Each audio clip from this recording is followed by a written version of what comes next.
Every week, we've been sitting on my bed and having a conversation about something we want to talk about.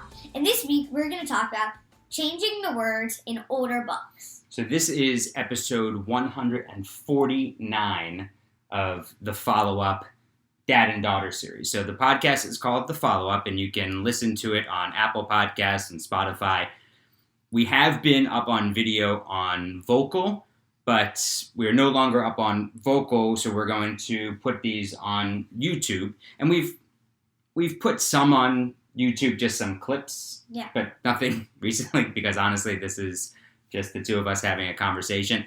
And I do need to figure out some of the audio uploading for Apple Podcasts and Spotify and others. So it'll be up on YouTube first, because that's what I want. That's what I know how to do. But you might not see it on Apple Podcasts or Spotify on Monday.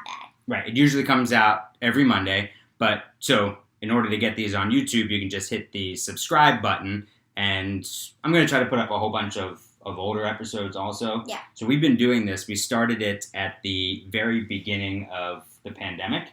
And I had been doing a podcast just myself and with other friends called The Follow-Up, where just ask a question and then follow up based on that person's answers. Just a short, thoughtful, entertaining conversation to prove that you can actually have one just by listening. You were a guest a few times.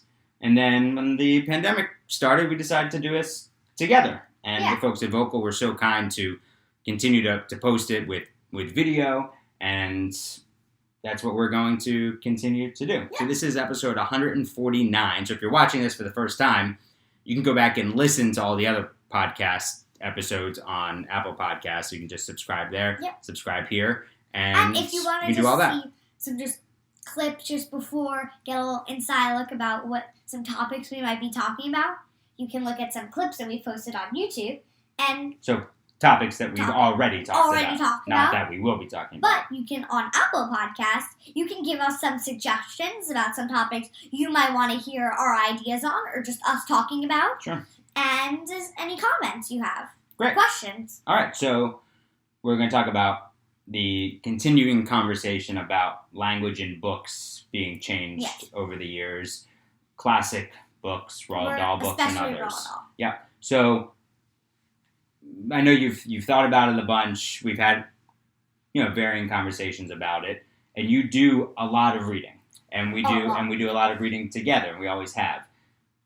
So there are times when Mom and I have read books to you at different ages that we've thought, like, maybe we shouldn't say that, or maybe we shouldn't say that. But what we do is we read it the way how we handle it as parents. We always let you know in the very beginning, and then we'll get your thoughts on this, how we handle in the very beginning. Say, we take a look at what year was this published?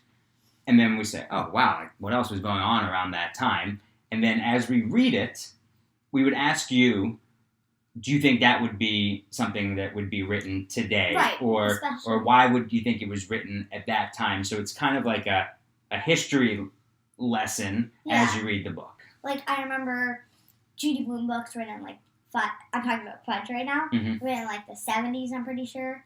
70s, early 80s. One thing that totally wouldn't be written now, that does not need to be, it might, but does not necessarily need to be changed, but wouldn't get written now, would be, I remember one of them was talking about how their friend got mugged in Central Park.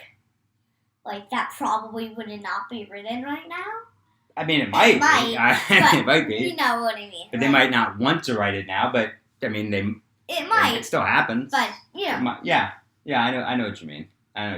So how do you think about it as an 8-year-old, a third grader? How do you think about the whole topic? About what? Changing the words, it's the topic of this conversation. Changing the words. Yeah. No, I'm not changing the words, or getting mugged in Central Park? I don't think so. You've been in Central Park a whole bunch. We live here. You've never been mugged. No. All right, just making sure. Okay, go ahead. So your thoughts on the whole topic. My thoughts on the whole topic. Okay, so I think it's not something that I think should happen a lot. Well, that should be happening, really, that the public hears about. It also depends on, I think, what they're changing. Mm-hmm. Because some things authors write just to make the book funny, and just sometimes just like how they describe character, but then they change it because they don't think people should be hearing that, and then they just change to something that's like blank, like not. It's not, maybe it's not as descriptive, or it might not be as entertaining. But I also think it's up to the reader and parents also to decide, I don't know, what your child is reading, just like what they're watching on TV, and but how that there are some times when words are used in books that we would then stop and say, and not to use that word because of these are the ramifications. Right. Of it. Yeah. Also,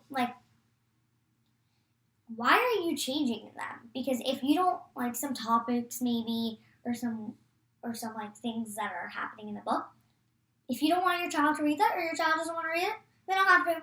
Might be to other people's interests. Right. There are a lot of books. There are a lot of books. There are so many books. It's your choice of what you read. You can just read another one. So easy to find.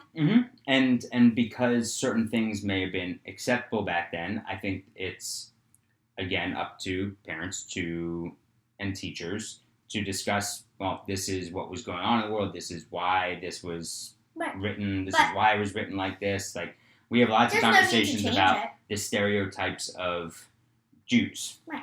We have a lot of conversations about the stereotypes of African Americans, of women. Right. And of this is what a woman should be doing. We talk about this stuff all the time, to the point of where when you're reading books, you can now separate. Whoa, that's pretty crazy that they wrote that. But that was what was going on at the time. And as you read more and more books now, they're more reflective of the time. Like, there are so many more books now that are inclusive. Like, let's say you don't want to read that book which is great. Right, which is great. But maybe you don't want to read this book because of, non-inclusive or something. You don't need to change the book. You can just find another book that's more inclusive. Right, exactly. Also, if you're going to change a book, you don't need to get the public into this. You don't. Yeah, unless you're changing the whole story, because I do think things get changed. Sometimes it's like republished. Books are reprinted or republished, and there might be tiny little changes in a book, but I personally don't think you have to point it out, because then it becomes this major topic of major thing, and it turns into something bigger than it should be. And probably books getting changed, it's not really something I need to know. No, it should not be a priority in this country. It doesn't need to get into something bigger than it is. Right. We don't need this going in front of the Supreme Court. They've got enough to figure out.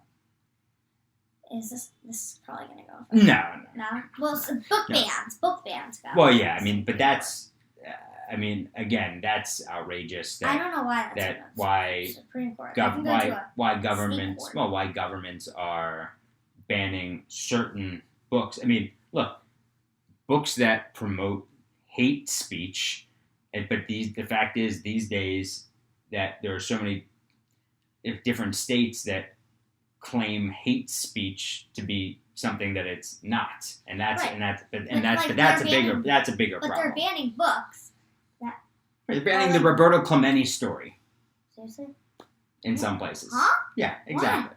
They're banning girls who in certain parts of in a part of Philadelphia. I saw Pennsylvania. Pennsylvania. Yeah, it was not Philadelphia. Pennsylvania. They banned the girls who code books. Huh? Right. That's a different conversation, and that's absurd. Different. Yeah, that's absurd. It relates. So you do a lot of reading. I do.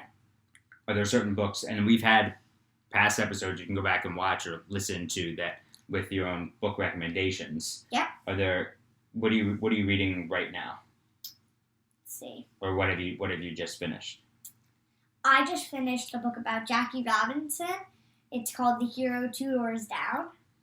Yeah. Yeah, we haven't really talked about that. I'd love to hear more about it. Okay. You'd gotten that as a present, and then... Yes. then we did them, and then we recently went to the Jackie Robinson Museum, which we did a whole episode on. Right. Yeah, that was. You could also go back and watch that. What are you going to read next? Do you know? I don't know. I think I have to figure that out today. Have you finished all the Nancy Drew books you have? I don't know why I just said that, but I think so. I think so. All right. Well, I'm glad that we had this conversation. Continue to have conversations. Yeah. This is going to be our first full episode on YouTube. Yeah. Which means I need to now edit some of the graphics and put the music in. Music? Oh, right. You need to put the music. Oh, you need to put the graphics. I know. Ted at Vocal did so much. I've got to do this now. They were so helpful, and they were great. Wait, do you get to put in the New York City skyline now? I guess so. Well, I don't know. I honestly don't know. I haven't looked at all the assets yet. So maybe this will be bare bones. I don't know. But either way, I'm glad we had another conversation. You'll still get to see the podcast. So this is episode 149. So you can subscribe to the YouTube channel. You can go to Apple Podcasts or wherever you get your podcasts. I think just Apple and Spotify, actually. And subscribe there and listen, rate, review. And YouTube.